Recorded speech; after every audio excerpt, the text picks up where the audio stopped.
an 18-year-old girl had imagined 1,000, maybe even 10,000 ways to confess to the boy she liked. But she never thought that when she finally gathered all her courage to stand in front of him, the first thing she would say was, "That man that night, was it you?" She stood there quietly, trying not to lose her composure, desperately avoiding thoughts of what happened 4 years ago. But the memories crept into her mind, piece by piece. "If I hadn't been drunk that night, do you think I would have touched you?" "To be honest, I didn't even know who I was touching," Hee-ji-chun said, his voice a bit heartlessly. She clenched her fists tightly, her nails digging into her palms, causing sharp pain, afraid that others might notice her odd behavior. She had imagined countless times what it would be like to meet him again, but she never thought it would be like this. She thought she would never see him again in this lifetime. Just when she thought she might hurt her palms from clenching so hard, Hee-ji-chun spoke up. Even though he didn't call out names, everyone in the room knew he was talking to Lin Hwa. Ji-yee's tense mood started to relax a little, realizing that the gathering was finally ending and she could find an excuse to leave. Hee-ji-chun asked about the after-dinner plans, and hearing this, Lin Hwa nodded obediently. "Sure," Lin Hwa thought for a moment. "By the way, Ji-yee sings really well. Why don't we have her sing something for us later?" she added, surprising Ji-yee. Feeling nervous because Hee-ji-chun was present, Ji-yee's voice was a bit soft when she spoke up, "I'm not feeling well. I want to go back to school and rest, so I won't be able to sing." Ji-yee instinctively glanced over at where Hee-ji-chun was sitting. "Are you really not feeling well? Besides, it's so late. It's not safe for you to go back alone," Lin Hwa started to say, trying to convince her to stay. But before Lin Hwa could finish, Hee-ji-chun stood up, ignoring their conversation. "Let's go," he said, already heading toward the door. Lin Hwa watched Hee-ji-chun leave the room, then glanced at Ji-yee, deciding to follow him without finishing her sentence. The rest of the people in the room also quickly left, scattering in different directions. Soon, Ji-yee was left alone in the large room. She stared at the chair where Hee-ji-chun had been sitting. 4 years ago, that night left a deep impression on her, one she would never forget. But to him, it was probably just a drunken mistake, a memory long forgotten, along with any recollection of a girl named Ji-yee. It took Ji-yee a lot of effort to calm her emotions. As rain began to fall, she ran back toward the dormitory. When she was almost there, she saw a familiar figure, Hee-ji-chun, holding an umbrella and talking to Lin Hwa at the dorm entrance. Ignoring the increasing rain, Ji-yee hid behind a streetlight. She couldn't hear what they were saying because of the distance and the rain, but it was clear they were having a pleasant conversation. Lin Hwa's smile grew brighter while Ji-yee stood soaked and shivering from the cold. Just as she was about to give up, Lin Hwa finally stepped up to the dorm stairs, and Hee-ji-chun, with his umbrella, turned to leave. Even though Hee-ji-chun acted like he didn't remember her during dinner, Ji-yee still didn't want to run into him, especially now that she was soaked and looking like a mess. The moment Hee-ji-chun turned away, Ji-yee instinctively pressed her face against the streetlight pole to hide. At first, since Hee-ji-chun was far away, Ji-yee dared to sneak a few glances to see where he was going. But as he got closer, she was so scared of being noticed that she didn't dare move. After about 4 or 5 minutes, Ji-yee figured he must be far enough away, and she let out a sigh of relief. But just as she turned around, she froze. Hee-ji-chun was still there, just about 2 meters away from her. Her mind went blank. Hadn't he left? It had been several minutes, why was he still here? She panicked. Hee-ji-chun must have sensed someone watching him because he slightly turned his head and looked in her direction. Seeing herself in such a sorry state was embarrassing, but she had no choice. She had to run. She started running back to the dorm, but in her hurry, she didn't watch her step and slipped, falling hard to the ground. As pain shot through her, she immediately glanced back. As she feared, Hee-ji-chun had heard the commotion and was looking her way. Feeling utterly foolish, she watched as he slowly walked towards her. Why did she always end up looking so pathetic in front of him? He must think she's a joke. A gust of wind blew, making Ji-yee shiver. Hee-ji-chun, who saw the whole scene, frowned slightly. Noticing Hee-jichin didn't look away, Ji-yi quickly glanced at where she was standing and saw him staring at her arm. She instinctively pulled her arm back, then turned away. As Hee-jichin started walking away calmly, Ji-yi thought to herself, "There you go again, getting your hopes up." Back at the dorm, Tang Hua was shocked. "Shui, why are you all wet and dirty? And what happened to your arm?" Ji-yi shook her head. "It's nothing. I just wasn't paying attention and took a fall." Meanwhile, Lin Ya answered a phone call. "Is everyone in your dorm there?" asked the caller. Seeing Ji-yi had returned, Lin Ya replied, "Yes, everyone is here." Tang Hua chimed in, "Hurry up and wash up. Xiaoya's boyfriend brought us some milk tea. Drink some to warm up after you clean up." Ji-yi forced a smile and said, "I'm going to wash up first," before heading to the bathroom and closing the door. She leaned against it, lost in thought. Hee-jichin is Xiaoya's boyfriend, she reminded herself. Outside, her dorm mates kept chatting about Lin Ya's boyfriend. "Xiaoya, your boyfriend is really nice. I mean, you said you wanted milk tea, and he immediately went out to get it for us after dropping you off at the dorm," one of them said. "Not only that, but he has such strong self-control. No matter how much people try to get him to drink, he always says, drinking just causes trouble." Ji-yi heard bits and pieces of the conversation, but her mind was stuck on those words, drinking just causes trouble. She couldn't stop thinking about how for years ago, Hee-jichin had looked down at her and said, "If I hadn't been drunk that night, do you think I would have touched you?" The memory stabbed at her heart, and she wished she could just disappear. The next day, Lin Ya's voice woke Ji-yi up. "Shui, Hee-jichin went to the same high school as you in Sioux City, right?" she asked. Meanwhile, Hee-jichin, who had made plans with Lin Ya to attend an outdoor party that night, was on his way to the dorm. He lifted his hand to knock on the door but stopped when he heard Lin Ya's voice inside. "Shui, did you know Hee-jichin back then?" she asked. Ji-yi's response was flat and emotionless. "No, I didn't." Lin Ya sounded disappointed. "I thought you two might know each other. I really want to know what he was like in high school." Ji-yi didn't respond. Lin Ya continued, "Oh, by the way, Hee-jichin called me a few days ago. He said his friend is hosting a big outdoor film party tonight. Do you want to come with us?" There was no way Ji-yi would willingly go to any party that Hee-jichin was attending. Just thinking about him made her say almost instinctively, "No, I have other plans tonight." Before Ji-yi could say anything else, there was a knock at the door. Lin Ya quickly got up to answer it. When she saw Hee-jichin standing there, she froze for a moment, then smiled brightly. "Hee-jichin, why did you come up to get me?" Hee-jichin didn't step into the dorm. Ji-yi pretended to be engrossed in her book, acting like she hadn't noticed anyone come in. Hee-jichin's tone was calm as he replied, "My phone died, so I came up." As he spoke, he glanced around the room and noticed the untouched milk tea in the trash can next to Ji-yi. Lin Ya turned to Ji-yi, "Xiaoyi, are you sure you don't want to come with us?" Before she could finish, Hee-jichin coldly interrupted, "Not everyone can come to tonight's party. Don't invite just anyone." Ji-yi's fingers tensed around her book at his words. Without waiting, Hee-jichin turned and left. Lin Ya stood there, looking unsure and a bit embarrassed. She bit her lip and whispered, "Sorry, Shui," before hurrying out of the dorm to catch up with Hee-jichin. Left alone in the dorm, Ji-yi stayed in her position, staring at her book for a long time. Ji-yi's excuse to Lin Ya wasn't just a made-up story, her mom had actually called, asking her to come home for dinner. By the time Ji-yi got home, it was already dark. As she was changing her shoes at the door, she noticed a pair of unfamiliar men's shoes. "Mom, do we have guests?" she asked. Her mom replied, "Yes, and you know him." Ji-yi looked towards the living room sofa but could only see the back of someone's head. Who could it be?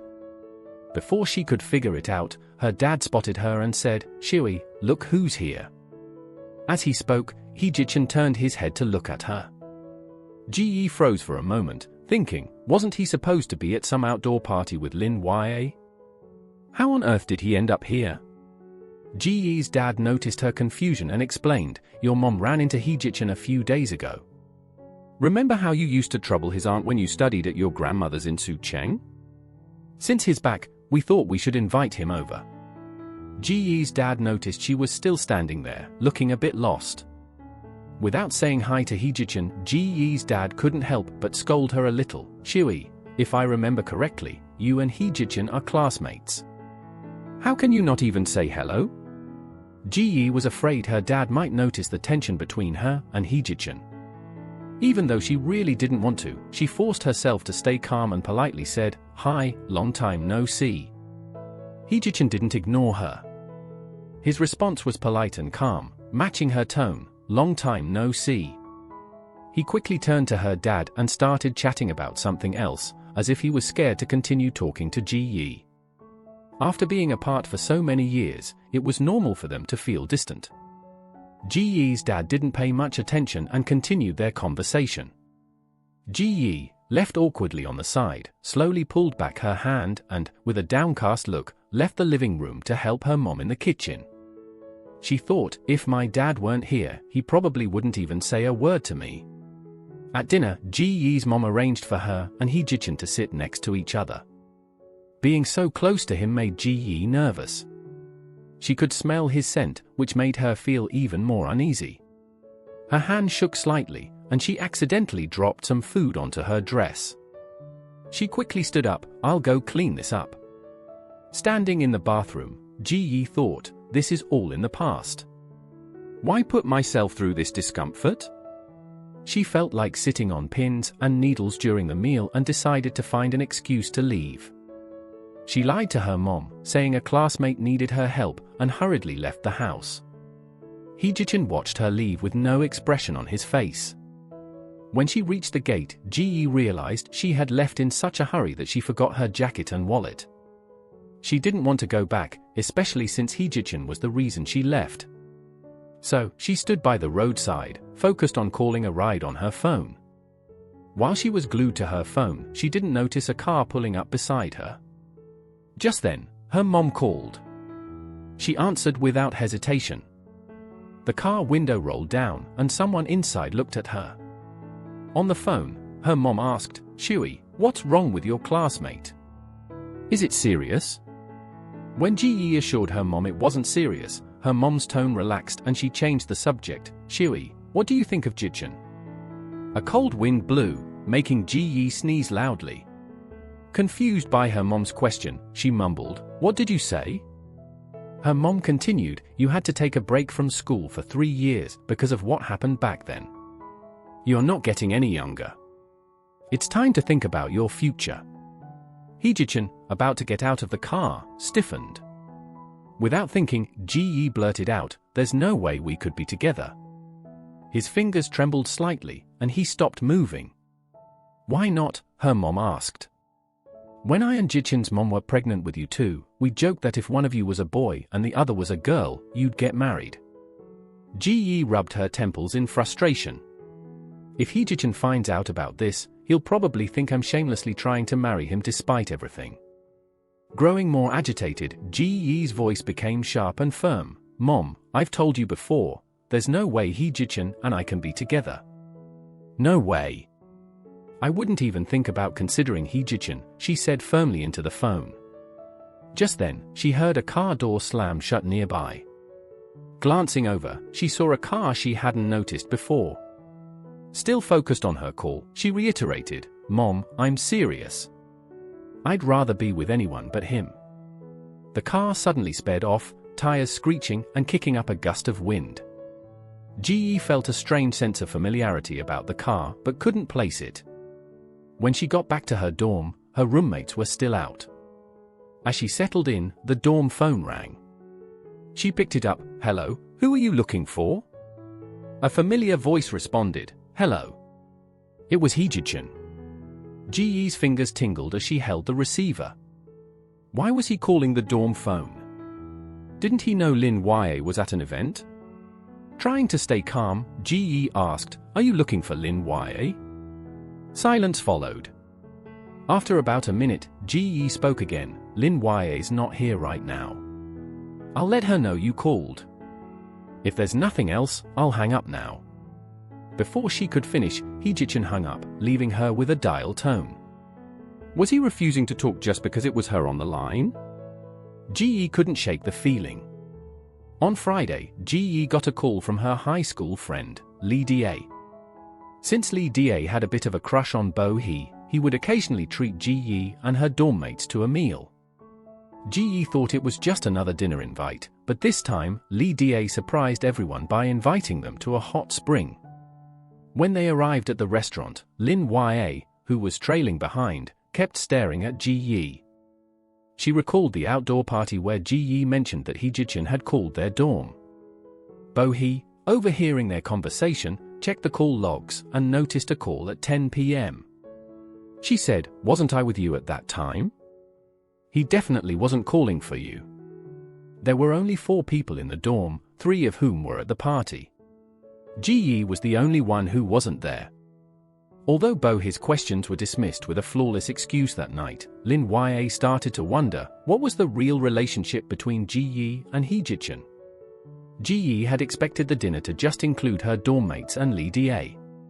But when they arrived and saw Heejichin listening to Lee Da with a calm expression, Ji suddenly regretted agreeing to the invite. Their eyes met. "Why is he here?" Lin Ya couldn't help but glance at Ji, her eyes a bit cold. Ji was filled with regret, while Tang Hua was full of surprise. "Senior, he is here too?" Lee Da, who was just about to introduce Heejichin to the girls, paused for a moment. "You all know each other?" he asked. "Of course, we know him. Senior, he is our Xiao Ya's." Tang Hua started to speak without thinking, but Lin Ya quickly tugged her arm, signaling her to stop. Lin Ya quickly added, "He's a friend of mine, so we all know him." Once they sat down, Lee Da started chatting with Lin Ya. As they talked, Lee Da suddenly remembered that he and Heejichin had only been in touch by phone and didn't have each other's WeChat. He turned to him and asked, "Can we add each other on WeChat?" Heejichin glanced at Ji, who was sitting across from him, but she was just focused on eating. He stayed silent, tapped his phone a couple of times, and handed it to Lee Da. Lee Da scanned his QR code.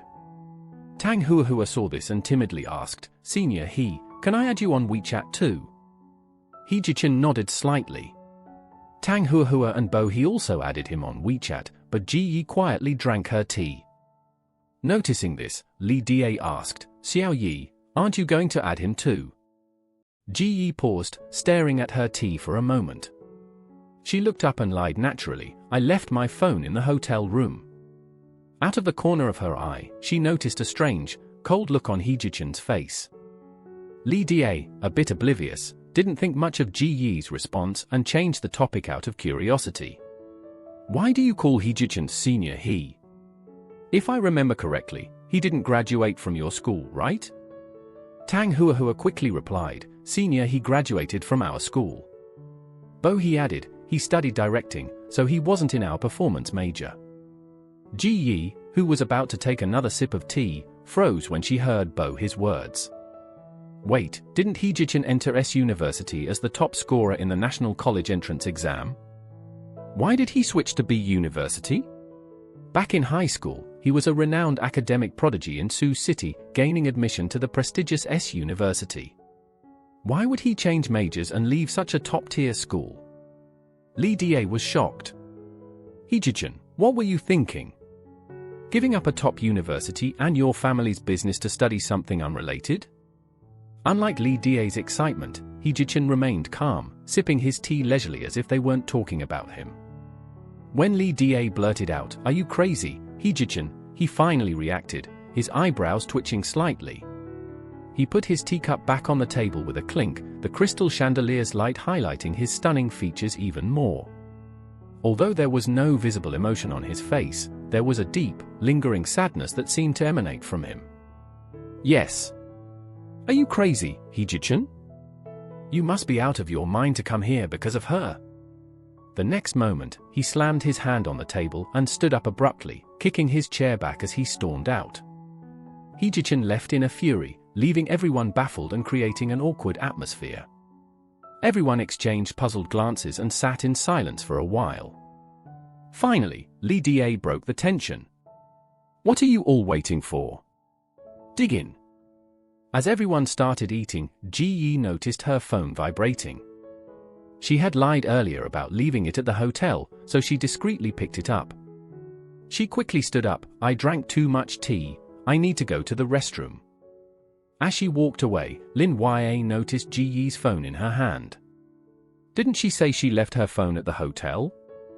Is she going to find Heejichin? Ji washed her hands at the sink before answering her mom's call, which ended in less than a minute. When she exited the restroom, she noticed someone standing by the trash can up ahead. She instinctively looked up and saw it was Heejichin, leaning against the wall, a cigarette between his fingers with smoke swirling around him. Determined to ignore him, Ji kept walking, her footsteps echoing in the quiet hallway. Just as she was about to pass him, she started to feel relieved, but before she could fully relax, Heejichin stubbed out his cigarette and flicked it into the trash. Then, before Ji could react, he grabbed her wrist with the same hand he had used to hold the cigarette.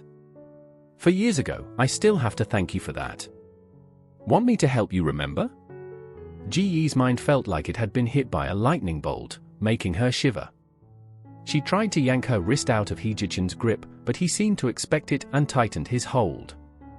Ji frowned and struggled a bit more. "Let me go." Before she could finish her sentence, Heejichin yanked her so hard that she stumbled into the wall she had just walked past. She barely had time to steady herself before he grabbed her chin, forcing her to look at him. "What do you want from me? What are you trying to do?" Her voice was tense, her eyes filled with a mix of anger and fear. "Didn't I tell you to never show up in front of me again?"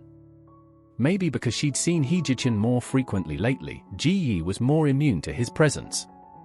She wasn't as shaken as she was the first time they met again. But now, his harsh words brought back the memories from 4 years ago that she'd tried so hard to forget. Ji didn't want to show any emotion or weakness in front of him. As Heejichin started to speak again, she quickly cut him off, not wanting to hear any more. It was really a coincidence. As her memory surfaced, she slowly raised her eyes to meet Heejichin's gaze. She looked at his eyes, and Ji continued in a calm tone, "If I could, I would never want to see you again." Ji's mind screamed, "You can't lose control like before. 4 years ago, I was the one who suffered humiliation. What is he even mad about?" Heejichin's eyes turned fierce, as if he wanted to tear her apart. Ji found it darkly funny, but her voice remained unchanged. "So Mr. He, rest assured, I will never be a bother to you. Please, let me go so I can disappear from your sight as quickly as possible." She added a polite thank you at the end. Heejichin laughed angrily. "Thank me? For what? For 4 years ago? I should be thanking you. Want me to remind you?" His words were dripping with scorn and cruelty. Ji felt like she was stabbed by a sharp blade, her face went pale. She bit her lip hard to hold back her emotions. She didn't want to look at him, but she didn't dare to move, fearing her tears would spill over.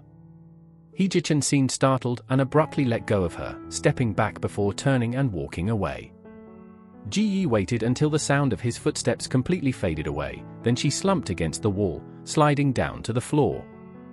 "Why do you always have to hurt me, Heejichin? When will you finally let me go?" After dinner, everyone went to the hot springs together.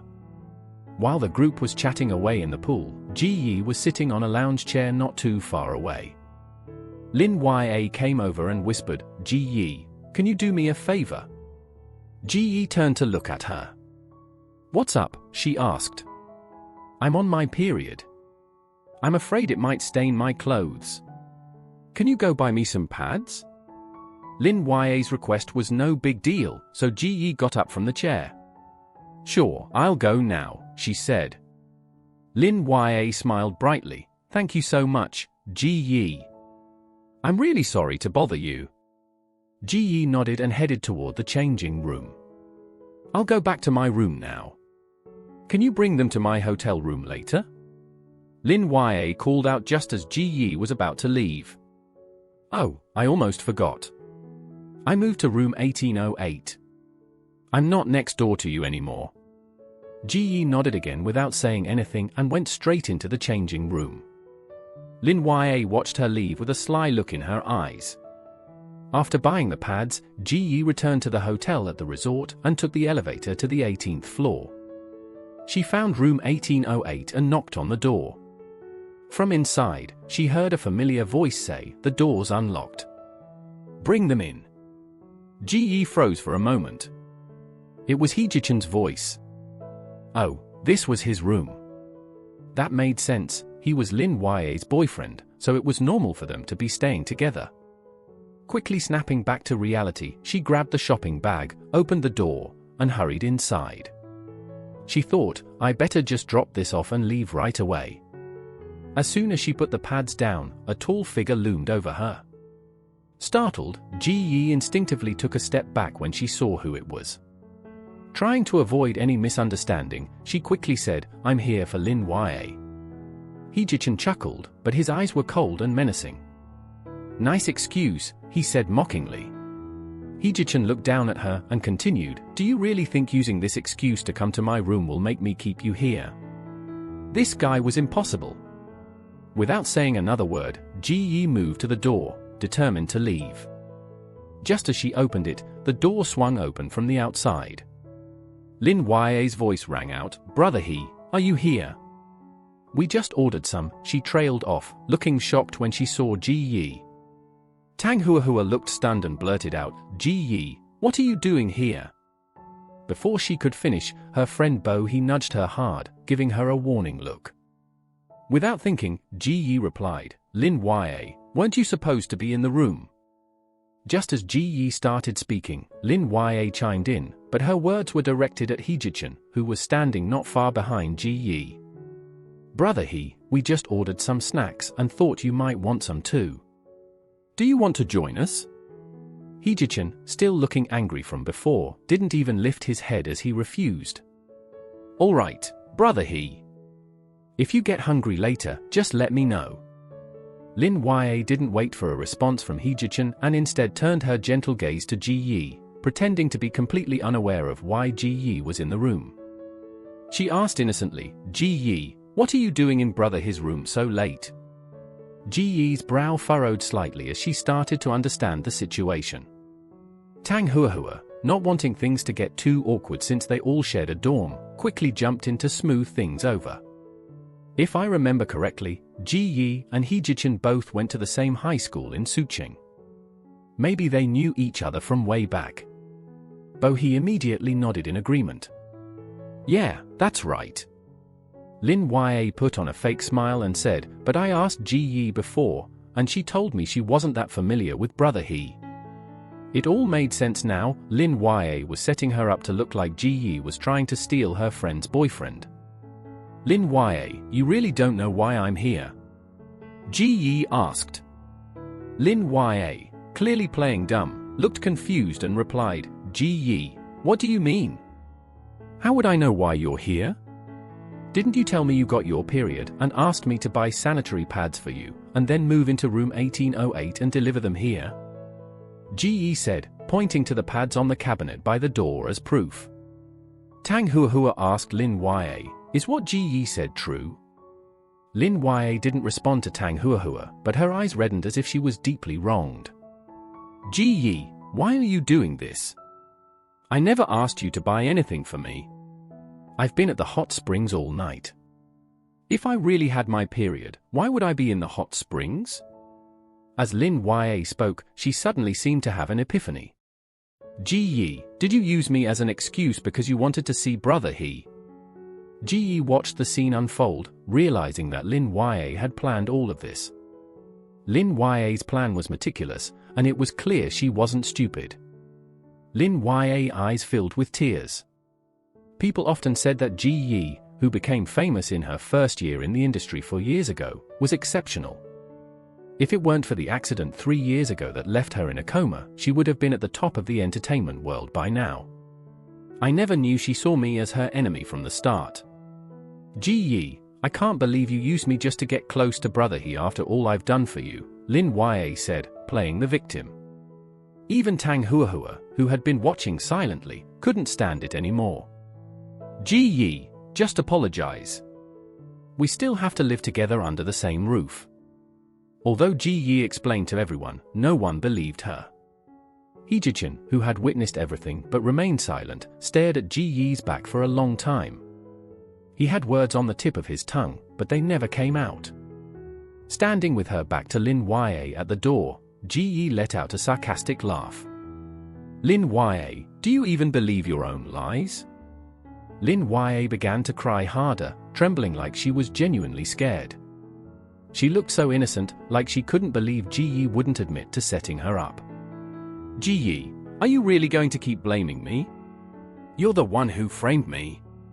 Ji Yi didn't bother responding.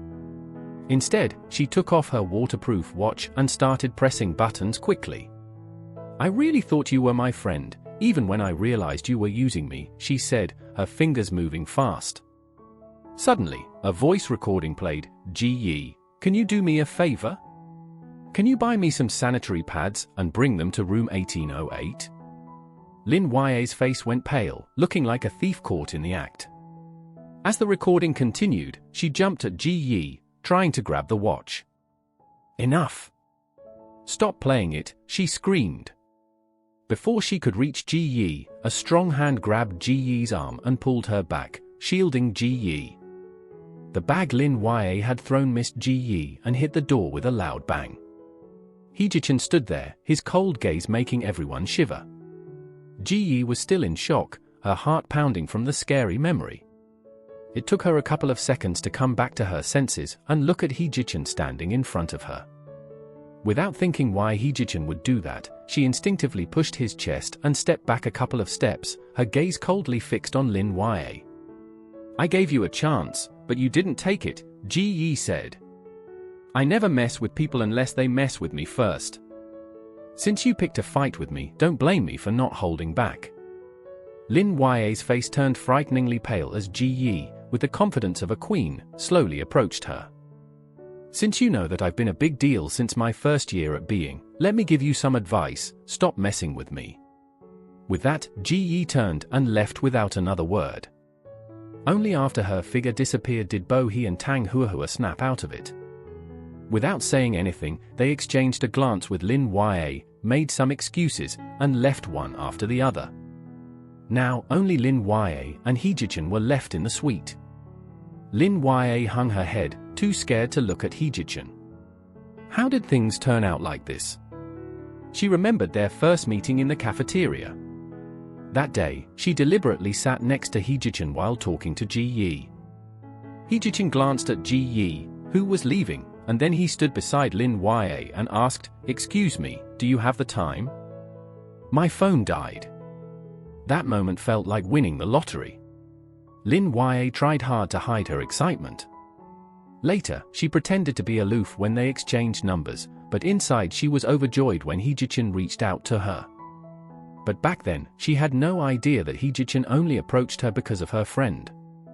Every time Heejichin asked her out, he'd make up an excuse to invite everyone from her dorm along too. At first, she didn't think much of it. It wasn't until that night when Ji Yi said he called the dorm phone looking for her that she started to suspect Heejichin might not actually be interested in her. She didn't want to be just a pawn for Heejichin. How could she be willing to accept that?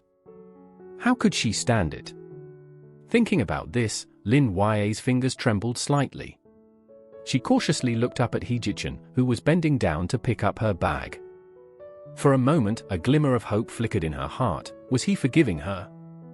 Heejichin, she started to say, but before she could finish, Heejichin straightened up and harshly threw the bag right in her face. The sudden pain was like a dagger to her heart, and her hopes plummeted. He wasn't helping her pick up the bag, he was giving her a taste of her own medicine. Lin Yue's eyes filled with tears as she looked up at Heejichin, choking out, "Heejichin." His eyes flashed with uncontrollable anger as he coldly spat out one word, "Leave." A few days later, Bo He and Tang Huahua came to chat with Ji Yi. They told her that Lin Yue, like Ji Yi, hadn't been staying in the dorm. "I heard she moved out and now takes her Audi to and from school," Bo He said. Tang Hua added, Heejichin drives a Audi. Could Lin Ya have moved in with him? If that's true, it's pretty wild. Just then, the dorm door opened, and Lin Ya, who hadn't been seen for days, walked in with a suitcase. The noisy chatter between Bo Hee and Tang Hua immediately stopped. She knew her roommates were just gossiping that day, mixing truth with lies. But when she went to the laundry room with a pile of clothes, she saw Lin Ya and Heejichin together, and realized all those rumors were true. Was Heejichin there to pick her up? They were standing face to face, talking about something she couldn't hear. Heejichin was leaning against his fancy Audi, twirling his car keys, just like her roommates described. As she tried to look away, Heejichin suddenly raised his head and glanced right at her. She felt a jolt of panic in her chest, not sure why she was so nervous. Instinctively, she started to walk away, but Heejichin looked like he was about to come over. Before she could step away, she heard Lin Ya call out to him, puzzled. Heejichin's mood instantly soured. Meanwhile, in the laundry room, she pressed her right hand against her wildly beating heart, unable to help but laugh at herself. I must have imagined it. There's no way Heejichin was coming over to me, she thought. Lin Ya wanted to apologize for what happened the other day, but Heejichin ignored her, quickly turned around, and got back into his car. He slammed the door shut, ignoring Lin Ya as she desperately knocked on the window. With a hard press on the gas pedal, he sped away, leaving Lin Ya behind. Just then, his phone chimed with a WeChat notification from his friend, Han Jifan, who had sent a voice message, "Weren't you supposed to wait for me at the school gate?" "Where are you?" Heejichin quickly replied, "At the Golden Palace." Seeing the message, Han Jifan frowned and thought, "You really are something else." When Han Jifan arrived at the private room and saw Heejichin in a bad mood, he took out a pack of cigarettes and offered one to Heejichin. Heejichin accepted it silently. Han Jifan lit the cigarette for him, thinking that Heejichin would just hold it like he usually did, letting it burn out. But to his surprise, Heejichin took a heavy drag from the cigarette. Han Jifan asked if he was upset because he was unhappy at being. Mentioning being made Han Jifan talk more. "You got a dual degree from the top university, and now you're at being? Even if you were tired of studying, you could have taken over your family's business. Why start from scratch? Honestly, is there something else going on? We've been college buddies for 4 years, and you never mentioned being interested in directing. Don't give me that a chasing a dream excuse. Are you here because of someone?" Heejichin stiffened and started coughing heavily. Han Jifan, like a detective, continued, "Look at you, all worked up. Did I hit the mark? Is it a guy or a girl? Are they here too? Did I guess right?" After a night of silence, Heejichin suddenly stood up. Before Han Jifan could finish his sentence, Heejichin left abruptly. "Looks like you hit a nerve," Han Jifan thought. Sitting in the car, Heejichin replayed those hurtful words in his mind, "If possible, I hope you never appear in front of me again. So, Mr. He, rest assured, I won't be a bother to you. Please, let me go so I can disappear from your sight." The light from outside the car window flickered on his handsome face as he stared straight ahead, looking calm. Just as he approached Academy Road, he suddenly hit the brakes. Under the dim streetlights, a girl was curled up on a bench, head down. He couldn't see the girl's face, but he knew right away who it was. A sudden, inexplicable pain in her abdomen made her break out in a cold sweat. Just a moment ago, she was fine. Was her old ailment acting up again? The pain made her body start to tremble, and she clearly felt her consciousness slipping. She tried to stay awake, but the pain kept getting sharper.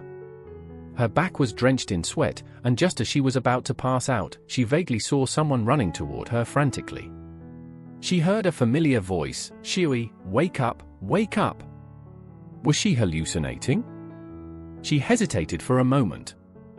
Was that Heejichin? Why did he sound so worried? "Shui," that familiar voice echoed in her ears again.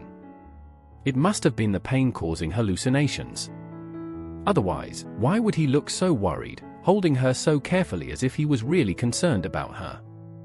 When she woke up, she was no longer on the cold, dark road, but in a warm, soft bed. She lay there for a moment, slowly opening her eyes and feeling disoriented. The ceiling above her looked unfamiliar. Where was she? She remembered that yesterday, on her way back to school, her stomach started hurting badly, and then everything went blank.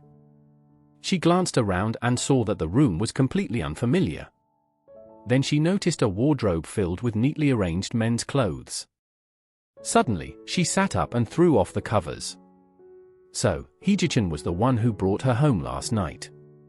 Before she could process this thought, the bedroom door opened. Instinctively, she looked towards the sound and saw Hee-ji-chun standing there in casual home clothes. She froze, staring at him for a moment as her brain sluggishly processed the situation. Were those hallucinations before she fainted actually real? As Hee-ji-chun walked closer, she felt increasingly uneasy, her fingers instinctively clutching the bed sheet. Just then, she heard another set of footsteps entering the room, followed by the respectful voice of Mrs. Jong, directed at Hee-ji-chun. "Mr. Hee, the porridge is ready. Should I bring it in for Miss Ji to eat now?" Hee-ji-chun didn't say anything at first. He just looked at her hand gripping the sheet tightly, then nodded to Mrs. Jong, giving her permission. Mrs. Jong walked to the bedside, stirring the steaming porridge as she spoke to Ji-yi. "Miss, Dr. Zhu came over last night and said you have acute gastroenteritis. He gave you an 4. As Mrs. Jong spoke, Ji-yi glanced down at the back of her left hand and saw the needle mark. So, the severe stomach pain last night was due to acute gastroenteritis. Dr. Zhu suggested you eat light foods for the next few days. You should have some now, and then take your medicine later." Mrs. Jong brought a spoonful of porridge to Ji-yi's lips. Instead of drinking the porridge, Ji-yi looked over at Hee-ji-chun, who was standing nearby. "Thanks for last night," she said. Her tone was polite, and after speaking, she pushed off the covers, ready to get out of bed. Mrs. Jong quickly intervened. "Miss, you've been sleeping for so long. Please eat something first to regain your strength before getting up." Ji-yi responded to Mrs. Jong, "I'm fine." Hee-ji-chun, who hadn't spoken since entering the room, suddenly said, "It's all right, Mrs. Jong. You can go now." As Mrs. Jong left, Hee-ji-chun took the bowl of porridge from her. He looked at Ji-yi, who was sitting on the bed with her head down, and gently furrowed his brow. "Is the porridge not to your taste?" Ji-yi didn't answer, just shook her head. Then she lifted her head and said something unrelated. "Mr. Hee, could you tell me how much the medical expenses were last night? And I'm really sorry for the trouble." As Ji-yi finished speaking, Hee-ji-chun's expression turned cold, and the atmosphere in the room grew tense. He knew that the woman he liked had misunderstood him, but no matter how hard he tried, he just couldn't find the words to explain. His eyes were calm and deep. "I'll ask Mrs. Jong to write down how to take the medicine. You can take it home with you." Ji-yi found Hee-ji-chun's patience unusual. She couldn't help but think, why is he being so persistent? Is he apologizing on behalf of Lin Wei? With that thought, she decided to speak plainly. "You don't need to do all this for me. I know you're only doing it because Lin Wei caused trouble for me at the resort. Don't worry, I won't hold it against her. Besides, you saved me last night." As soon as she finished, Hee-ji-chun's expression turned icy, and the room felt tense. "I'll pretend that never happened," he said coldly. Ji-yi then quickly took out all the cash from her bag and placed it on the bed. This should cover last night's medical expenses. Ji-yi thought Lin Wei might return soon, so she wanted to leave quickly to avoid any unnecessary misunderstandings. She politely said, "I'll be going now, before Lin Wei comes back and things get awkward."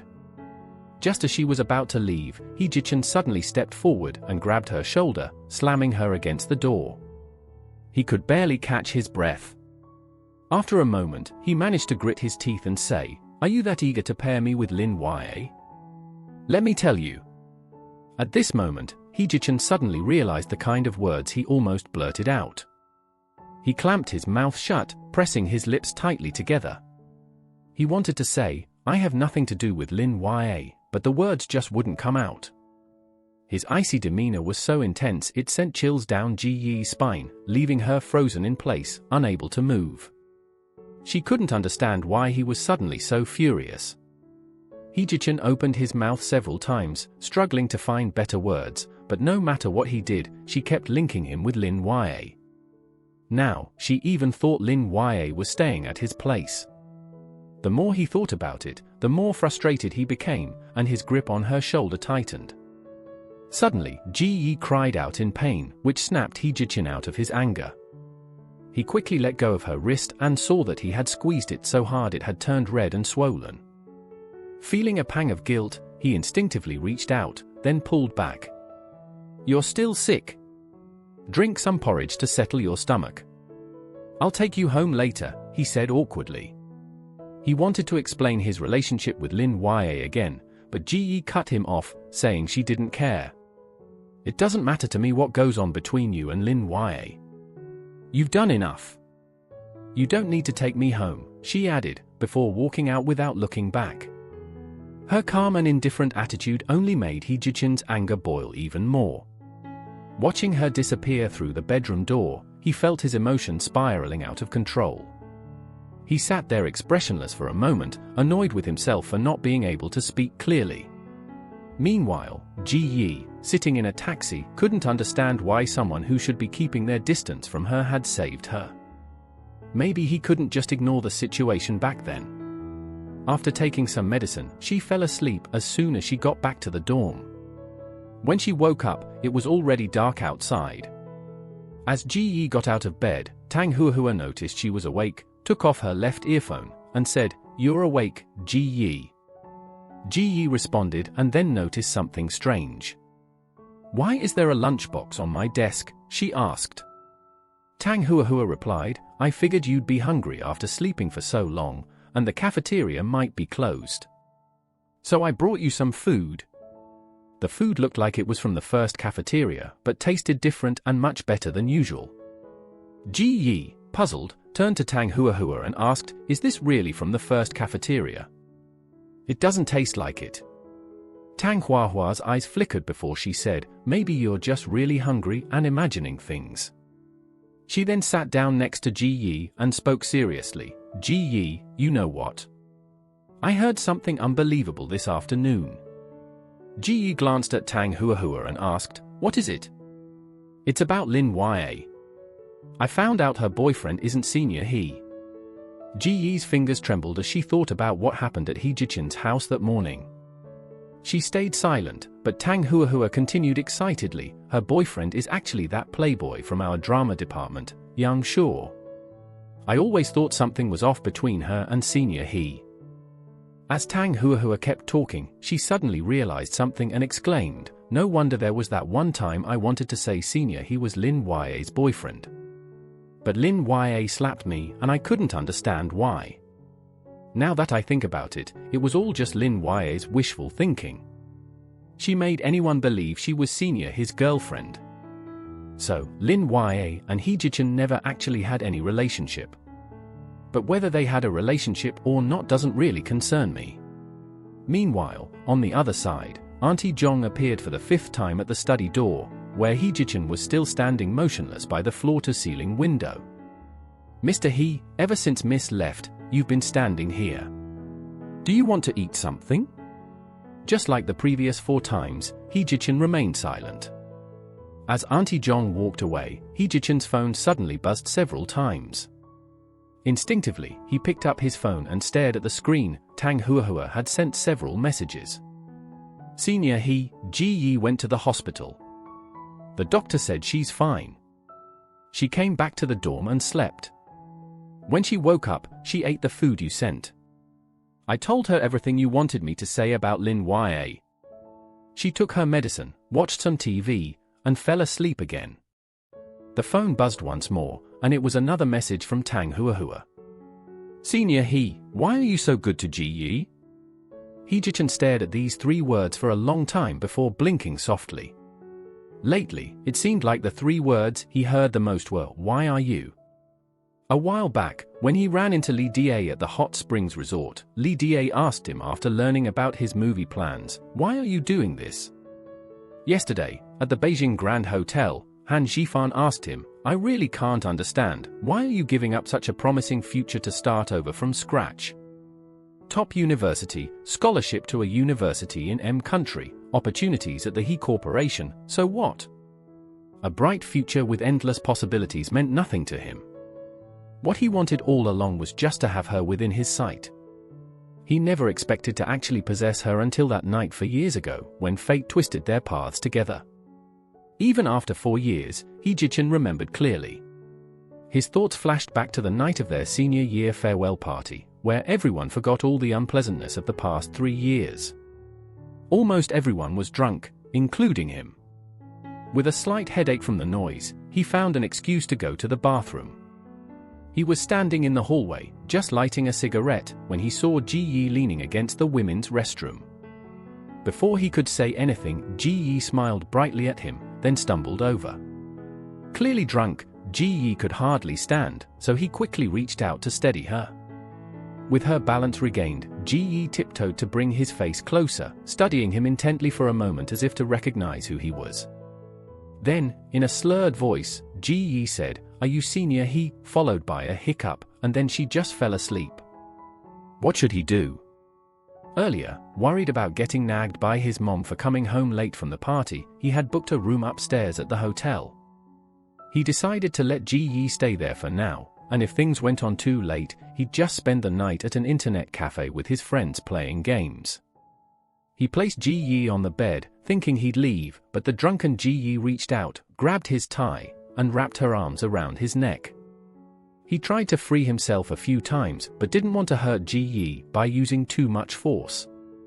This was the closest he had ever been to Ji Yi, and with a mix of selfish feelings, he stopped trying to escape. As He Jichin watched Ji Yi sleeping, he wondered, who are you dreaming about right now? Am I in your dreams? Trying to shake off his thoughts, he decided to leave, but suddenly felt a hand around his waist, freezing him in place.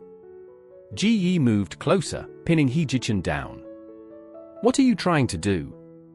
Keep pushing me, and you can't blame me for taking this chance." Just as they were about to reach the peak of their tension, Ji Yi called out someone else's name.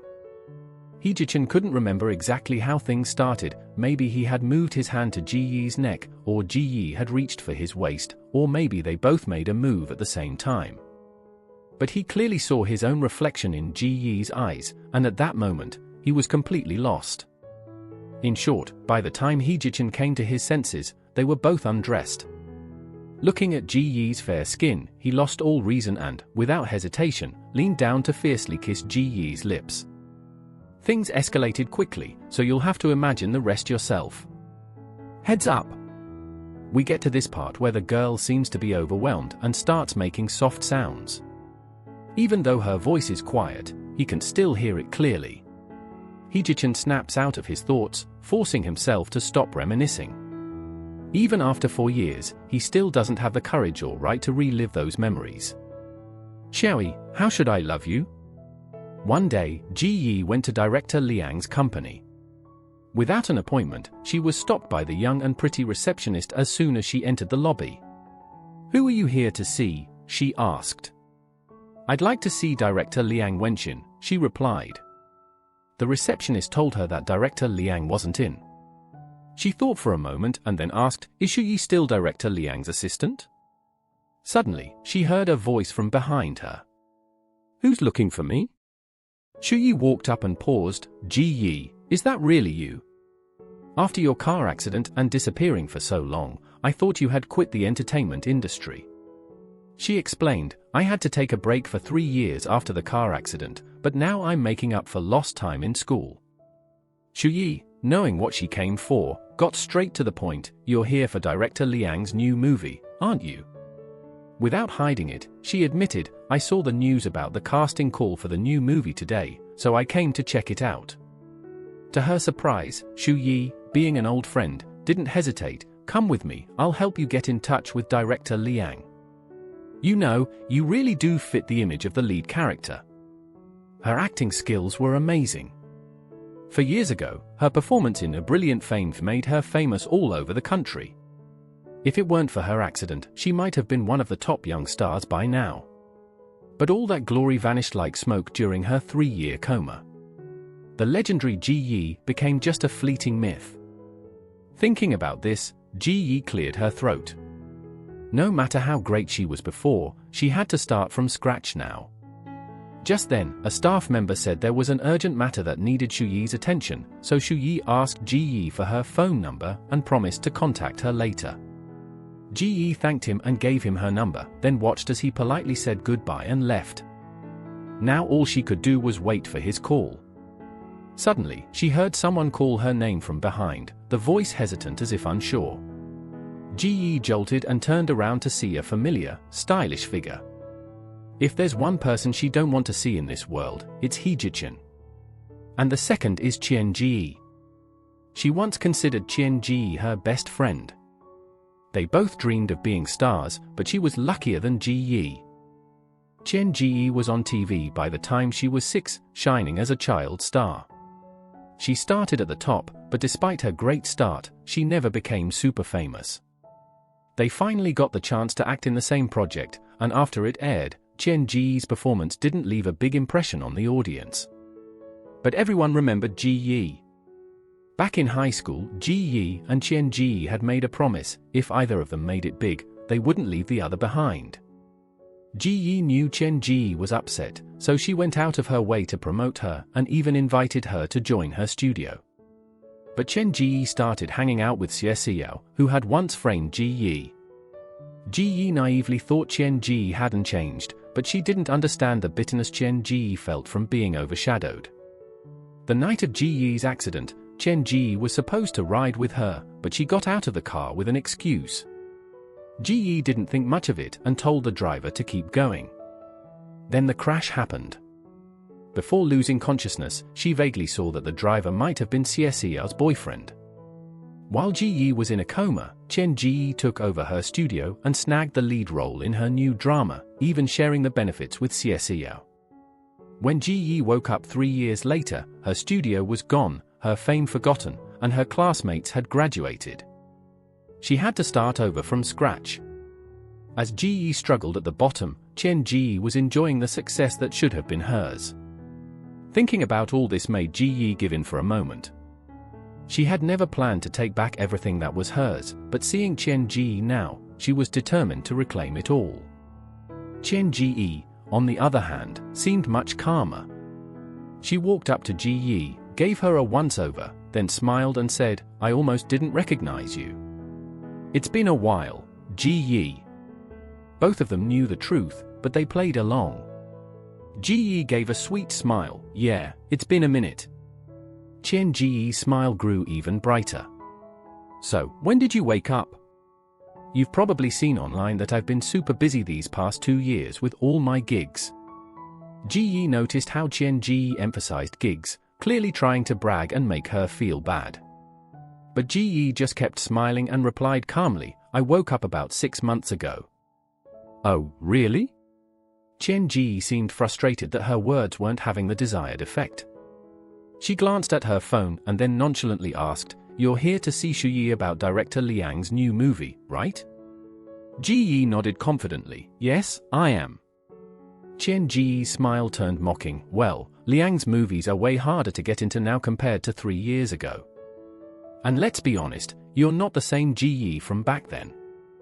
Ji Yi knew Qian Ji was trying to be mean. "You're right, I'm not the same. Now, I want to be the top actress in the industry." Then she paused and mimicked Qian Ji's tone, "So, you better watch out. I might just outshine you and take everything back." Qian Ji's face stiffened. Changing the subject, she said, "I've got other things to do, so I'll catch you later." "Sure, let's hang out next time," Ji Yi replied. Watching Qian Ji walk away, Ji Yi thought, "I'll make sure you pay back everything you owe me, little by little." That evening, Ji Yi went home to grab some things. Her mom followed her and asked, "How's Heejichin been lately?" The mention of Heejichin brought back a memory of when Heejichin flipped out on her. He had angrily said, "Are you in such a hurry to match me up with Lin Yue?" Ji Yi didn't really want to answer her mom's question, so she kept quiet. "When you were in Sioux City, Auntie he took good care of you." now that Hee-ji-chin is in Beijing, we should do something for him too. Since you live so close, why don't you take these supplements over to him?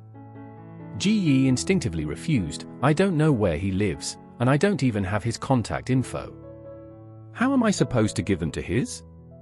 Before Ji-yi could finish, her mom grabbed her phone and quickly dialed a number. Hee-ji-chin, it's your Auntie Ji, her mom said. If her mom hadn't called Hee-ji-chin, she might have kept the supplements for herself. But now, with the call made, if Ji-yi didn't deliver them, there was a chance Hee-ji-chin might mention it to her mom, and then she'd be in big trouble. So, even though Ji-yi really didn't want to, she had no choice but to go to Hee-ji-chin's place using the address Hee-ji-chin had sent. When Ji-yi arrived at Hee-ji-chin's apartment floor, she hesitated for a moment before ringing the doorbell. The bell rang for a long time with no answer. Is Hee-ji-chin not home? Ji-yi thought. But Mom said he'd be here tonight. She frowned, thinking maybe something urgent had come up and Hee-ji-chin had to leave unexpectedly. Ji-yi thought for a moment and figured this was fine, at least she could tell her mom she tried. Suddenly, she heard a click behind her and tensed up. She turned around after a couple of seconds and saw that Hee-ji-chin's door, which had been shut tight, was now cracked open. Whoever opened it seemed to hesitate for a bit before opening it all the way. You're here, Hee-ji-chin said, stepping into view in light blue pajamas. His hair was messy, and just like her mom said, he looked like he had just woken up. But why did he look so pale? Whatever, not my problem, Ji-yi thought. She steadied herself and walked over with the supplements, stopping about a meter away from Hee-ji-chin. Without looking up, she quickly handed the supplements over and said, My mom told me to bring these to you. When Hee-ji-chin didn't take them right away, Ji-yi waited for about a minute before bending down to put the supplements on the ground. It's getting late, so I'm gonna head out, she said, turning and quickly walking towards the elevator. Suddenly, she heard a thud behind her.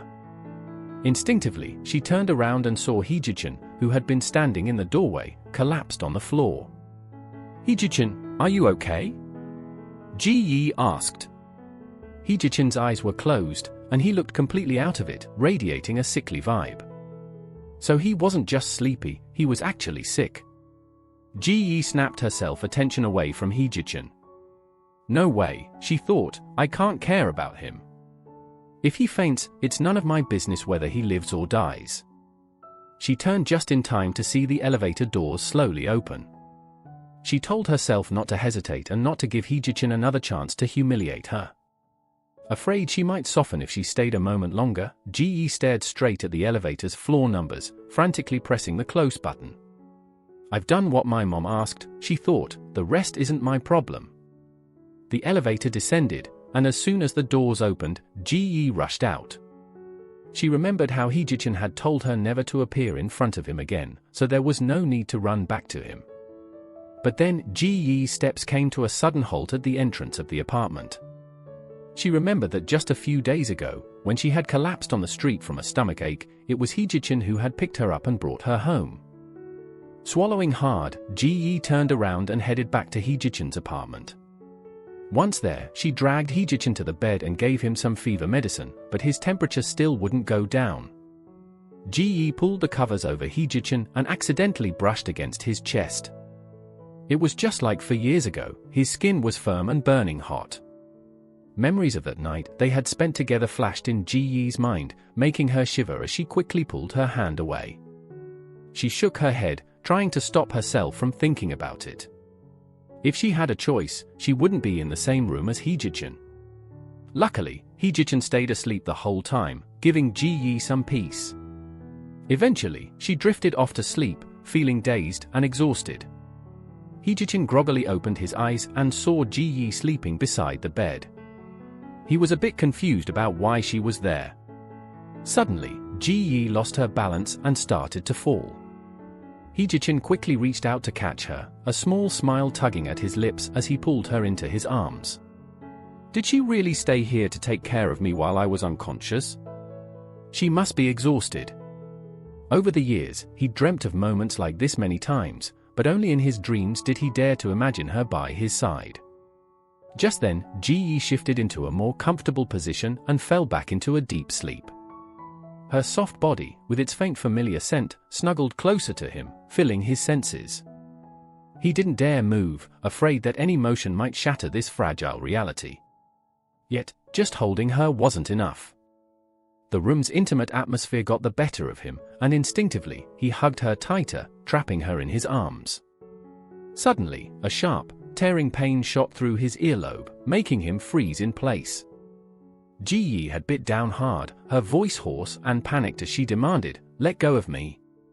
Her desperate cries echoed in his ears as he felt a trickle of blood slide down. The pain snapped him back to reality, and he looked down at her. Even half asleep, she had fiercely resisted. Before Hee-ji-chan could fully process what happened, Ji forcefully shoved him away, pushing him back several steps. She wasted no time in escaping his grasp, retreating quickly, with not a moment of hesitation. Ji wrapped her arms tightly around herself, trembling and looking very pale, probably from the shock of what just happened. Her body shook with fear, making her seem quite pitiful. Hee-ji-chan instinctively wanted to apologize to her, but no words came out even though he opened his mouth several times. Tears formed in her eyes and started to fall, each drop hitting his heart like a hammer, tearing it apart. He reached out, wanting to wipe away her tears, but as he got closer, she noticed and panicked. She quickly turned and got off the bed, her eyes filled with a guarded look. Was he going to humiliate her again like that night for years ago? The thought made him hesitate for a second before he continued to approach her. "Don't come any closer," she said, her voice filled with panic.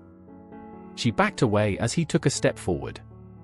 "Mr. He, I'm only here because my mom asked me to bring you something last night. I didn't want to be here, and I stayed because I didn't want to owe you. Now we're even, so stay away from me." Her words cut through him easily, stirring up anger and frustration. He clenched his teeth, forcing himself to ignore what she said, and took a big step forward.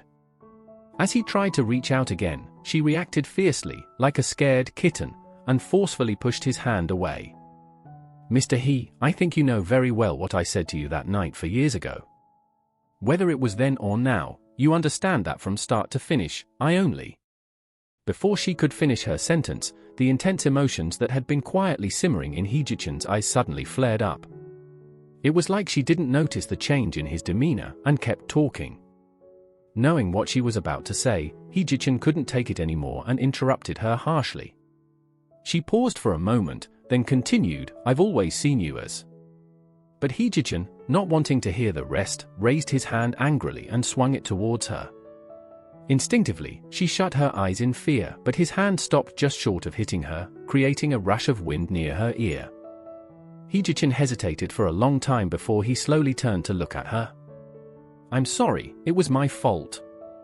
Please forgive me. I never meant to hurt you. You don't need to be afraid, I won't come near you again. You've been taking care of me for so long, you must be hungry. I'll ask Mrs. Jong to make you some oatmeal porridge. After you eat, I'll take you home." Ji quickly lowered her eyes, hiding her emotions. "There's no need. Don't pretend to care. I won't stay here to be humiliated by you. I'm leaving now. Let's not see each other again." With that, she left without any hesitation, and the sound of the door closing echoed in the room.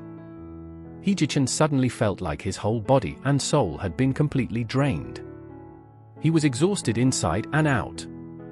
He kept thinking about what Ji had said about not seeing each other again. Could she really do it? The next day, Ji got a call from Director Liang's assistant, Shu Yi. Shu Yi mentioned her to Director Liang and invited her to the film studio for an audition. After hanging up the phone, Ji looked at the marks Hee-ji-chan had left on her. They seemed even more noticeable today, so she avoided wearing low-cut clothes. When she got out of the car, she saw Shu Yi waiting for her outside. "Come on, go in. Director Liang is already waiting for you." She followed Shu Yi into the building. There were a lot of people there for auditions today. Shu Yi encouraged her to do her best. This was a chance she had been waiting for 6 months, so she knew she couldn't mess it up. 4 years ago, after Ji Yi became famous overnight, she had a lot of acting and stage experience. She wasn't nervous at all. She walked gracefully to the front of the judges, smiling just enough and confidently letting everyone scrutinize her. While they were checking her out, she quickly scanned the room. Calm and composed, she introduced herself. "Hello, everyone. My name is Ji Yi." An experienced actor among the judges asked her which role she was auditioning for. Without any hesitation, Ji Yi replied, "Xiao Ju." Her light response surprised everyone in the room. In director Liang's movie, the character Xiao Ju had only 5 lines. She wasn't even a supporting role, more like an extra. From the start of the audition until the end, director Liang, who rarely spoke, couldn't help but ask why she chose this role. Ji Yi knew this role allowed her to show a wide range of emotions: crazy in love, falling for love, and finally sacrificing for love. More importantly, Xiao Ju was a captivating character, and Ji Yi wanted to make a strong comeback and leave a lasting impression on the audience. Although these thoughts were in her mind, she simply answered that she liked the role. When her eyes met director Liang's, she noticed someone sitting next to Xu Yi out of the corner of her eye. She recognized it was He Jichen. Her heart skipped a beat. Seeing He Jichen brought back memories, making her feel unsettled. Earlier, Ji Yi had drawn a scenario for her audition. What would you do if the person you loved deeply told you they wanted to break up? When she looked up, she met He Jichen's gaze. Whatever He Jichen was here for, it had nothing to do with her. She was determined to impress everyone with her acting. Then, as instructed, she said to her scene partner, "Let's break up," and began her performance. She didn't say the words aloud but instead took a few steps forward and moved her lips gently after a few seconds. She looked like she was about to say something, but in the end, she chose to remain silent. Slowly, she let her outstretched hand drop and bowed her head. Tears quietly fell from the corners of her eyes. Even though she didn't speak a single line during the entire performance, she portrayed the breakup scene perfectly. The moment she started crying, the judges were convinced of her talent. The room erupted in applause and praise. Ji Yi gathered her emotions, turned around, and bowed to the room, saying, "My performance is over." Before she had a chance to feel excited, the door next to the camera suddenly opened. Everyone turned to look. A woman entered, unapologetic for interrupting. She confidently walked up to director Liang in her high heels, bent down, and whispered something in his ear. Director Liang shot Ji Yi an annoyed glance before getting up and signaling Xu Yi to follow him. They both left the room. Ji Yi didn't understand why director Liang seemed so angry or what the woman had said. She wondered if it was something bad about her. Just then, the door opened again, and Xu Yi walked back in. He looked straight at Ji Yi and said, "I'm sorry, Miss Ji Yi, but we've decided to cancel your audition." Despite her impressive performance and the judge's obvious approval, her audition was cancelled because of that woman's sudden appearance. Ji Yi stared at Xu Yi, wanting to ask why, but she realized there were a lot of people in the room.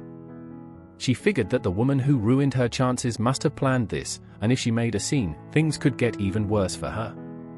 So, Ji Yi swallowed her words, smiled at Xu Yi, and thanked him for all the help. Then she gracefully walked to the door, politely bowing to the judges. Ji Yi didn't notice that as soon as she turned to leave, He Jichen suddenly stood up, causing a bit of a stir. He watched her leave with a tense expression, but Ji Yi didn't seem to notice and calmly walked out.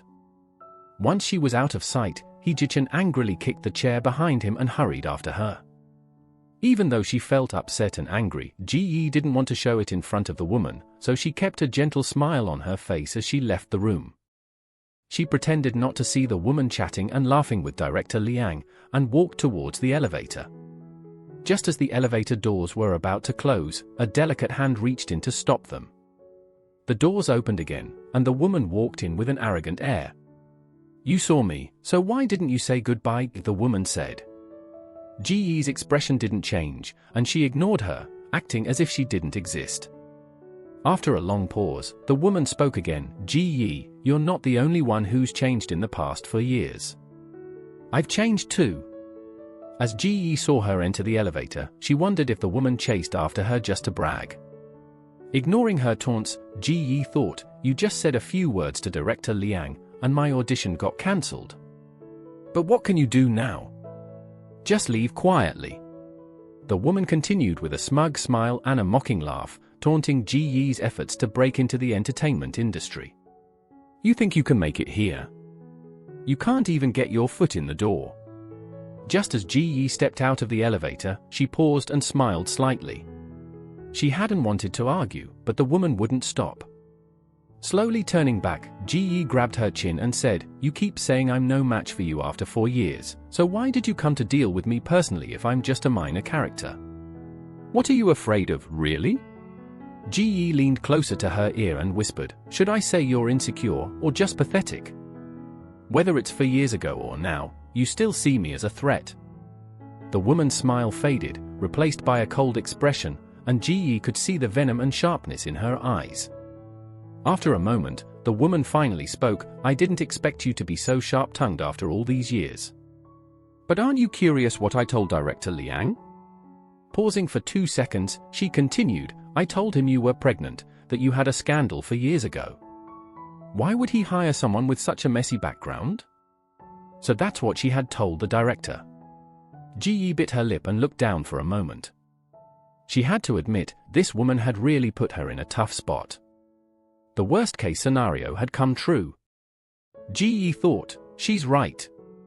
In this business, everyone's cunning. No matter how good your acting is, no one will bet on someone with a shady past. With a proud smile, the woman continued, "All I have to do is spread a few words in the industry, and everyone will blacklist you." The woman stepped closer and said, "Your past glory is just that, you past. You're no match for me now or ever." Her tone grew firmer, dripping with disdain. Ji, who had been silent, slowly lifted her eyes to meet the woman's gaze. She suddenly spoke, "Do you think you can trap me like this? It's simple to turn things around. If I get married, all your stories will mean nothing and might even boost my popularity. Once the attention is high, revealing the marriage will flip the narrative in my favor." The woman's smile vanished again, surprised by Ji's plan. Ji's expression turned cold as she continued, "Do you think a car accident 3 years ago couldn't kill me, but your schemes now can?" The tension in the air was palpable. Ji didn't spare the woman another glance, walking away without hesitation, leaving the woman's shifting expressions behind her. Chen Ji was so angry that she started trembling all over. Was this still the same Ji she used to know? She thought to herself that no matter what, she couldn't lose her composure. But before she could even get close to Ji, a big hand suddenly grabbed her wrist. Chen Ji turned around and took a good 10 seconds to realize who it was.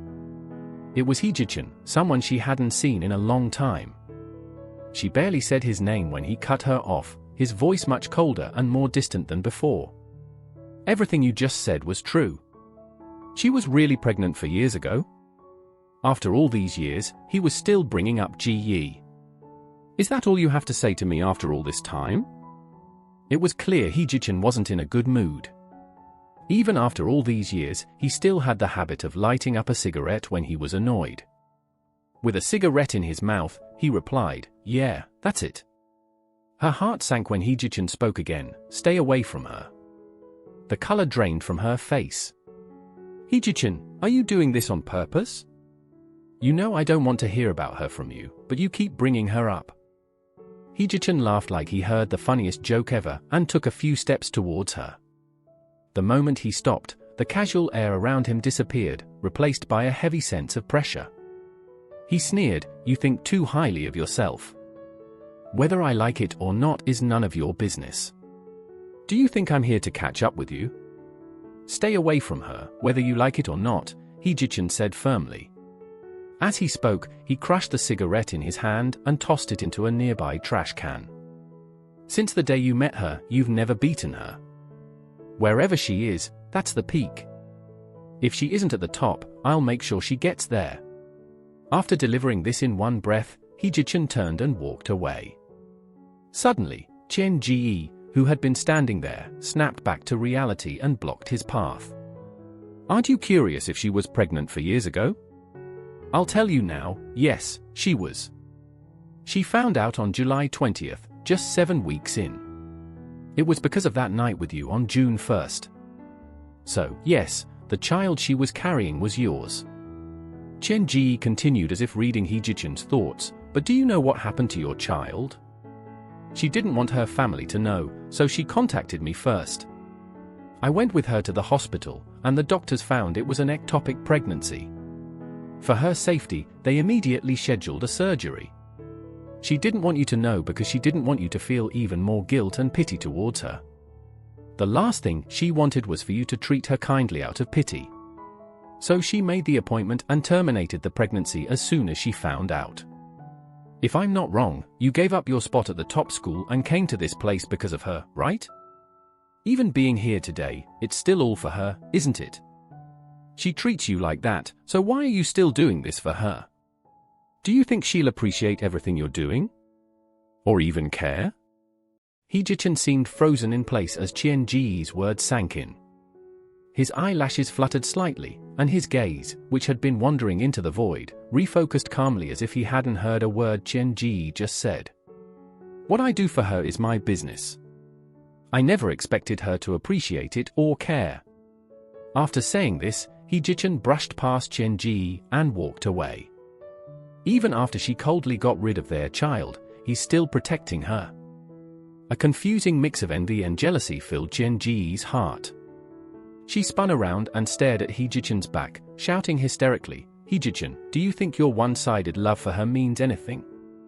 You know deep down that if it weren't for your brother Hee-yu-gwang, you wouldn't have had any chance to get close to her in the first place.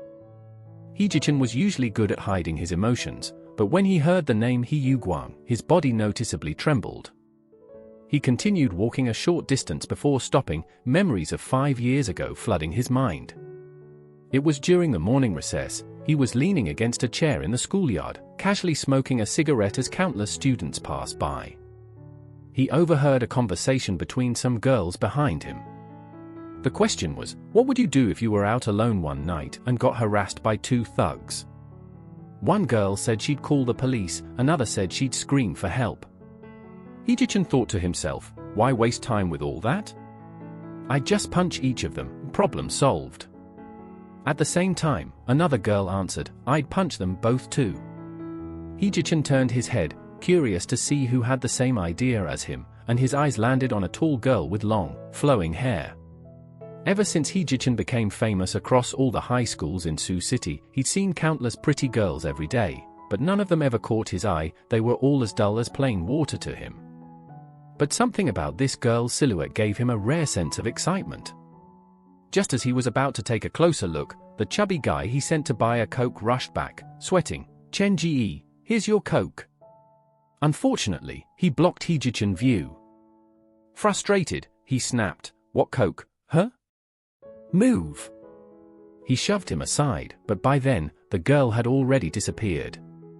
After that, the forums, bulletin boards, and radio stations of Sioux City High School were flooded overnight with announcements searching for the Coke girl. The message was simple, looking for the Coke girl. She's a student at Sioux City High with long hair and a sweet voice. She's got a nice figure too. Find her, and Chen Ji will reward you. For a while, not just Sioux City High but every high school in Sioux City knew that Hee-ji-chun was on the hunt for a girl he called Coke Girl. The incident even caught the attention of the school administration, who punished Hee-ji-chun and his crew by making them clean the school bathrooms for a month. Despite paying such a heavy and humiliating price, Hee-ji-chun never managed to find Coke Girl. One boring day, he was smoking by the window across from the bathroom when he accidentally glanced outside. There, he spotted the familiar figure he'd been searching for a whole month. Instinctively, he dropped his cigarette and bolted down the stairs, ignoring the shouts from his friends. By the time he reached the spot where the Coke girl had been, the girl was gone. Standing there, he suddenly felt a wave of sadness, a rare emotion for him. He always thought he was pretty heartless, but this was the first time he ever felt something like this. He was lost in thought until he heard someone behind him calling out, Chen Ji. Turning around, he saw his friends, who were supposed to be cleaning the bathrooms, running towards him with mops and brooms. "Who does Chenji want to beat up?" they asked, eager for a fight. Frustrated, Heejichin just shook his head and waved them off, telling them to go back to their cleaning. He decided to head home instead. One of his friends, Skinny, was puzzled. "What's up with Chenji lately?" The emotional one, Fatty, sighed, "It's all because of the Coke girl. If he doesn't find her soon, I think Chenji might lose it." They watched as their usually tough leader headed home. When he got there, it was already dark, and his father wasn't home yet. The family had just finished dinner when the maid opened the door for him. "Second young master, have you had dinner?" she asked. Not in the mood to talk, Heejichin grunted a response and swapped her shoes, ready to go upstairs. But before he could take a few steps, his mother called out to him. "Ji-chen, you come home and don't even say a word to your mom before heading to your room?" Annoyed, he bit his cheek and stood there for a moment. "I'm a bit tired. I'll go rest first. You can go up in a bit." "Come to the dining room first," his mother insisted. Hearing his mom's voice again, he got a bit annoyed. With one hand in his pocket, he lazily strolled over to the dining room. Just as he was about to snap back and ask why he was needed, he noticed a girl sitting next to He Guang. Then an old saying popped into his head, "You search high and low, only to find it effortlessly." The girl he'd been searching for over a month was right there, calmly having dinner in his house. He knew it instantly. The Coke girl was named Ji Yi, and she was the daughter of her mom's close friend. Ji Yi's presence was a stark reminder of the connection between them. Since that day, Heejichin had been following her, keeping a respectful distance, never intruding. But Heejichin couldn't understand why Ji Yi was out so late, not heading home or to school. Just then, he heard children laughing nearby, and he let out a deep breath. Reflecting on his own life, he wondered about his feelings when he found out she was pregnant. Why was he just realizing these things now? How scared was Ji Yi during her surgery? Did she hide it from her parents and endure it all alone? Why was she so stubborn, keeping to herself all this time? Feeling exhausted, Ji Yi finally stopped at a quiet spot. She stared at the lake for a long time, lost in thought. Lowering her head, she squatted down and started drawing on the ground with a stone, thinking deeply. Was Ji Yi thinking about him too? He kept a distance from her, worried she might notice him, but he could still make out that she was writing something on the ground. After a while, she stopped and stared at what she had drawn, getting lost in her thoughts. Heejichin noticed her expression slowly shift from calm to incredibly sad. As the sky darkened and the lights around the lake turned on, she finally dropped the stone and slowly stood up. He waited until she walked far enough away before he went to the spot where she had been sitting. Under the dim streetlight, Heejichin could see the white marks left by the stone on the ground. The words read, "My memories are full of you, He Guang." He read those simple 7 characters over and over, connecting them in his mind. He didn't know how many times he silently repeated the phrase, but eventually, it condensed into just 2 words that echoed in his heart for a long time, He Guang. A cold wind blew, snapping Heejichin out of his daze. He clenched his fist to hide his sadness and disappointment, then turned to look around, trying to find her. She was gone. He walked quickly in the direction she had left, and through the window of a bar, he saw her, head tilted, ordering a drink. Heejichin stood outside watching her for a moment, then decided to go inside. The dim light blurred everyone's faces. Heejichin nodded at the approaching waiter, made a gesture to indicate he wanted to remain silent, and chose a seat behind her, sitting back to back. It was still early, and the bar was mostly empty. Besides the male singer strumming his guitar and singing softly, there was no other noise. She seemed to be listening to the song, but it also looked like she was lost in her own thoughts. Heejichin's mind started to drift too, feeling like time had somehow reversed to the distant past. But now, he was back. Even though they were both from the He family, their fates were completely different. He had been healthy since childhood, while He Guang was frail and sickly, born mute. The doctor explained that during their development, one twin had absorbed most of the nutrients, leaving the other with congenital deficiencies. The doctor also said He Yu-guang might not live past 20. Because of this, his childhood was spent growing up under the sun with many friends his age, while He Yu-guang grew up in hospitals, at home, and under the tutelage of private teachers. He Ji-chen slowly realized that she had been in Suqing for over a year now and had known He Yu-guang for the same amount of time. Her rebellion, her late-night absences, they had over a year together. She called him Yu-guang Gij, big brother, but referred to Ji-chen as Mr. He. So, even when he accidentally saw the words Yu-guang Gij in Ji Yi's diary, it really did bother him. What did it matter if her memories were full of Yu-guang? After all, her crush was also his brother. The sudden jolt from the chair behind her snapped He Ji-chen out of his thoughts. He had been lost in his memories for so long that it took him a moment to remember where he was. When he turned around, he saw that Ji Yi was completely drunk, stumbling as she tried to stand up. She was really out of it, her eyes unfocused as she looked around. He Ji-chen quickly got up and went to help her, steadying her swaying body. After settling their bill, He Ji-chen guided Ji Yi out of the bar. She could barely walk, so he ended up carrying her as they made their way to his car. As they approached the parking lot, Ji Yi mumbled, "I don't want to get married, but it seems like I have to." He Ji-chen suddenly remembered what she had said to Chen Ji Yi at the film set earlier that day. "Do you think you can trap me like this?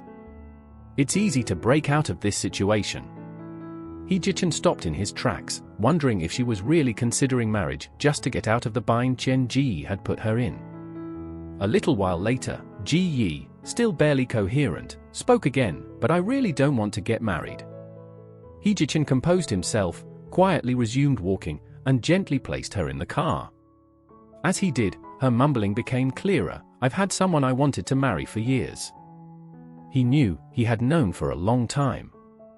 "The girl you're messing with is under my protection. If I see you trying anything with her again, I'll make sure you regret it," he had warned someone in the past. He Ji-chen turned into the He family's private cemetery. The caretaker recognized him and greeted him, "Second young master, everything's been arranged." He Ji-chen gave a slight nod and slowly opened the car door. Holding flowers in his hand, he got out of the car. When Uncle Dai saw He Ji-chen's face, he was surprised. "You haven't slept all night, have you?" He Ji-chen had driven all night to Sioux City after sending Ji Yi back. Casually, He Ji-chen responded, "I've been really busy lately," and walked deeper into the cemetery. After walking for about 10 minutes, He Ji-chen stopped at a tombstone and placed the flowers down. It took him a while to calm his emotions. "Brother, long time no see. I've come to visit you." He slowly lifted his head and looked at the black and white photo on the tombstone. The person in the photo was wearing a white shirt, and their facial features and outline were exactly like his, without any difference. He Ji-chen raised his hand and gently touched the photo on the tombstone, staring at it for a long time. Even though his older brother, He Yu-guang, had been gone for 3 years, every time he visited his tombstone, He Ji-chen felt an intense and indescribable sorrow. Amidst this overwhelming sadness, his thoughts drifted back to the past, seamlessly connecting with the memories that had been interrupted at the bar the previous night. When Ji Yi started high school, she also took on a new project with her friends. This new project began in the second month of high school when Ji Yi didn't go home after school and went to an internet cafe near the school with another girl. Coincidentally, He Ji-chen and his group were also at that internet cafe, but Ji Yi was on the first floor while they were on the second floor. As He Ji-chen leisurely walked upstairs with a cigarette he got from the front desk, he caught a glimpse of Ji Yi out of the corner of his eye and instinctively stopped in his tracks. He Ji-chen turned his head and saw Ji Yi laughing and chatting with a girl next to her. He stared at her, completely entranced. The white light shone on her fair face, making her occasional smile look pure and beautiful. From his higher vantage point, he noticed that not only was Ji Yi in the internet cafe, but also a group of troublemakers heading toward her. One of them, Sun Jong, was eyeing Ji Yi. As he walked past her, he pretended to trip and fell against the back of her chair. He Ji-chen clearly saw Sun Jong's hand land on Ji Yi's shoulder, and the sight filled him with an inexplicable sense of disgust, as if something of his was being coveted by someone else. So, he told Fatty to get Sun Jong upstairs. Just then, Sun Jong pretended to steady himself and reluctantly removed his hand from Ji Yi's shoulder. "Sorry, little sister, did I hurt you?" he said, just as Fatty rushed over to him.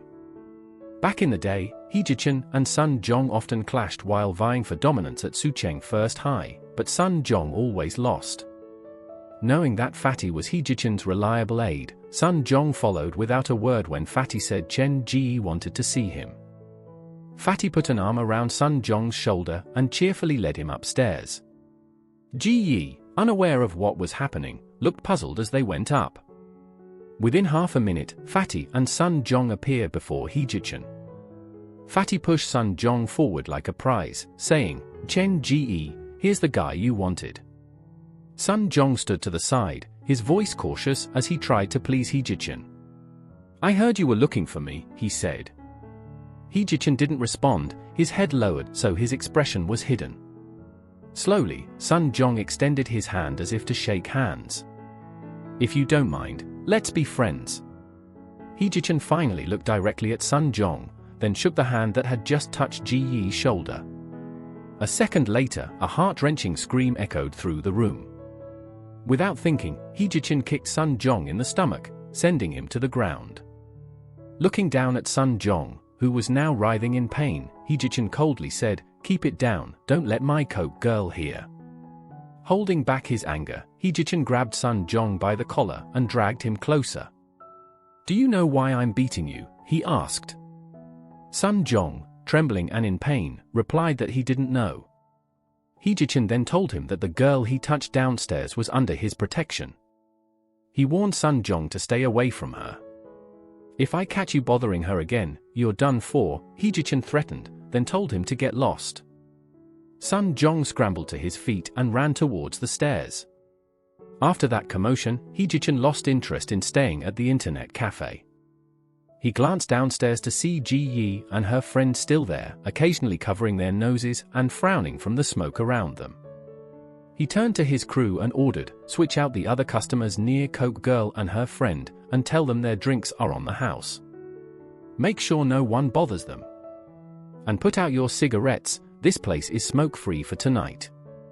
Ever since then, whenever Ji Yi was at the internet cafe, familiar faces were always nearby. Later, she found out they were all Heejichin's people.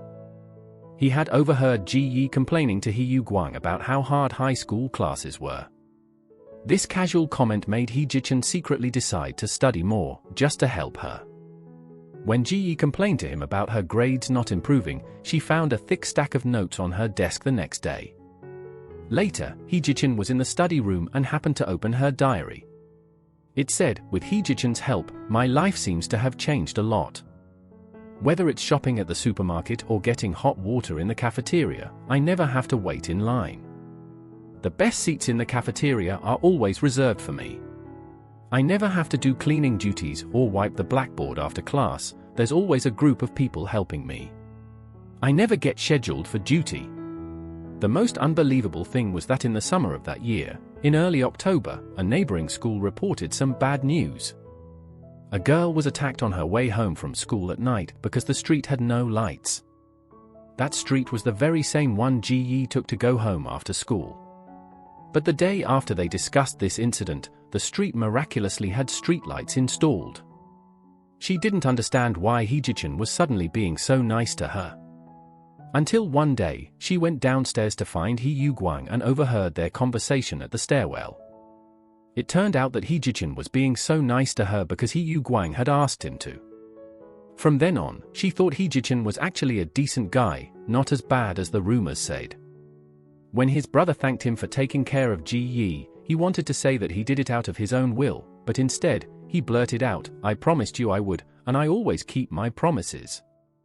While he was still upset about hearing that Ji Yi thought he was only helping her because He Guang had asked him to, Ji Yi suddenly walked in, startling him. He quickly closed the diary he was reading. Seeing Heejichin's flustered expression, Ji Yi asked if he was reading her diary again.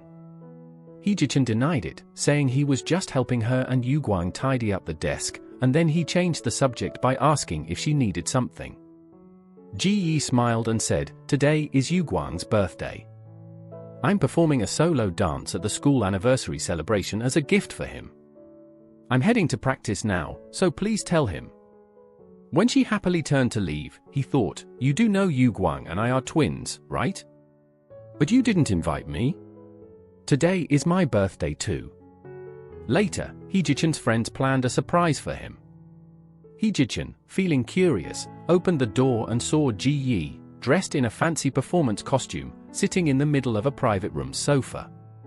He was stunned, wondering why she was there just half an hour before her performance. Could it be she was here for him?